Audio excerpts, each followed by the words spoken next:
from 9 to 11, may nag-negotiate na sa mga local products. May nag-negotiate sa mga local products sa mga buyers. I don't know if nakasulot din naman sa monitoring nyo kay Fireworks. fireworks naman sa fireworks. So, especially sa buhang kung sa may siwa doon sa Arevalo ng mga areas. May harap sila sa ginatago nila ng mga products from Bilia. And recently, siguro ba sinabatihan nyo man, nagsunog sa Zone 11 Kalaparan, hindi mo ka-stock house to ang isa sa mga balay. No? Ito if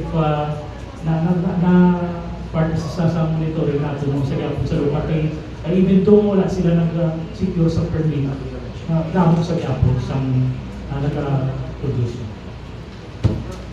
Actually, kung natawag mo, sir, yung direct lang kadaan sa kung din sila nagabaligya, pwede gija i-enforce ang local government unit ina.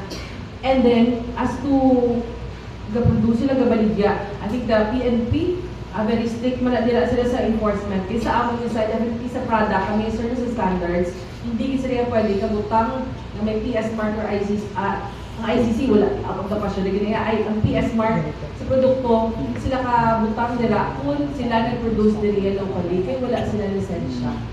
So foremost, gina-check na sa PNP, ang PNP may list man na sila sa mga certified brands, ginatagaan na sila with a BFP, sa safety side naman yung kita naman nila sa una. Gina-allow pa ang testing on-site and what happened sa Haro before.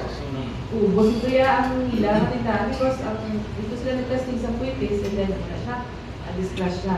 So no testing on-site, tumili sila ng baligya and then kay kung talik sa nag-testing sila kung kapasara ito nga balta 30 degrees sa horizontal na dapat ang Puitis, why ito siya nag-horizontal ang iyang nalupad.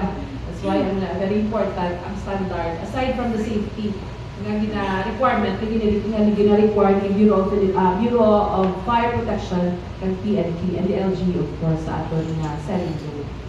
Wala mo kita nung sa confiscate ng mga fireworks last year, ma'am.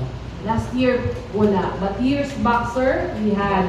That's why nagkapanuto na sila and we are in constant communication with our retailers man sa Villa. Wala na nila. Pero sa time nga may ara kita licensee dari the Santo Niño, wala naman sa Santo Niño Sur, na-assist na sila nato na audit.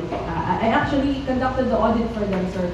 So kung mag-audit kami sila, night time, because balada ito makita ang lupok, kami ka-audit nga aga, kaya hindi naman makita ang lupok. So during our product audit, pati may ang angle of light, you know nga ang fireworks, dapat maglupad na siya, magtupa sa dalong, di dapat before 3 meters sa ground, wala na sang debris, patay na siya.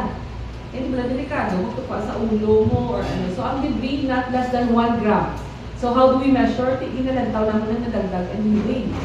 Aside from the paper nga nadara ang mga ibang nga debris dara, ina-measure ng hindi maglapaw 1 gram. Okay. I may add,